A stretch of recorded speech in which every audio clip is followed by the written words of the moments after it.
Okay, good morning mga kadogo, no? Andito ako ngayon sa kennel.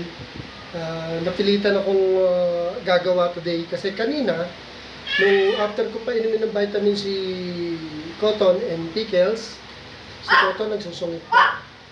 Si Tyler kasi ugali nito, magaling mambuisi. So, kanina pinatulan ni Cotton si Tyler. Si Tyler po is 4 months old pa lang, malaking aso lang talaga to.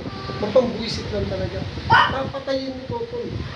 Kaya lang, narinig ni Pickles na inaaway ni Cotton yung anak niya na si Tyla. Siyempre to the rescue yung mama dog na si Pickles. Si Pickles na yun po, tinupakan ni Cotton. Siya sa kanya binaling ni Cotton yung galit, tagat-tagat ako sa leg. Hindi lang binibiinan dahil si Cotton may ugali ito, hintayin na lumaban ka. Buti na lang, hindi lumaban si Pickles sa kapilaya lang, naghihintay lang ng skill shot ni Cotton, pero dito na, trope na eh. Kaya hindi siguro lumaban dahil alam niya, alanganin siya. Once na lumaban yun, nadidinan ni Cotton yun. Hindi ko na po alam kung ano gagawin ko nun pag nangyari yun. Dahil naglalakdo talaga si Cotton. Thanks God that in natural way, naghiwalay sila dahil hindi ko pinansin kunyari. At alam ko naman di lalaban si Pickles, kaya kusang bumutaw si Cotton, pagkabitaw nila. Ito na mga kadogo, hiwalay ko muna sila, tapos ito gagawa ako ng tulungan. Teka mga kadogo, samahan mo.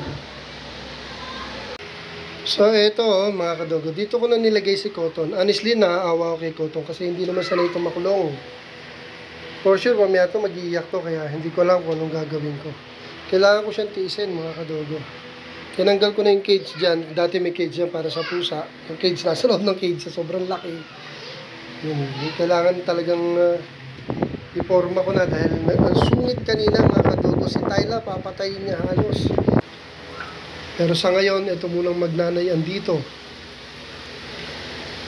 Yan, yung magnanay muna andyan. Kaya lang nag-aaway din kasi yung magnanay, masungit na rin kasi ito. Kaya lang, walang kill shot kasi ito, talagang away lang na normal.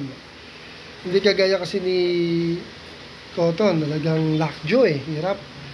So, bala ko, pag si Cotton nagwala, si Cotton dito. Ang problema, pag dito si Cotton, tumatalon doon.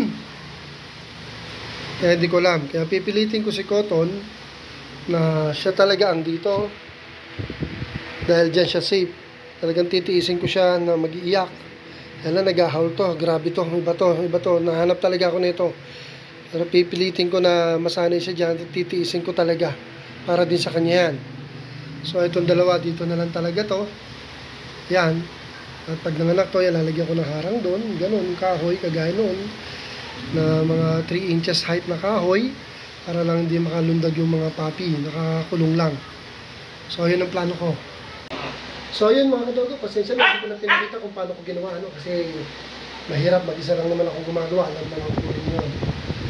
So, na-update ko naman kayo lagi mga kadogo. Then, sinulusyonan ko lang yung isang problema. Kasi malaking problema yun kung magpapatayan sila lahat dito, baka makunan. So, till next time mga kadogo ha. Thanks for watching. Thank you for watching.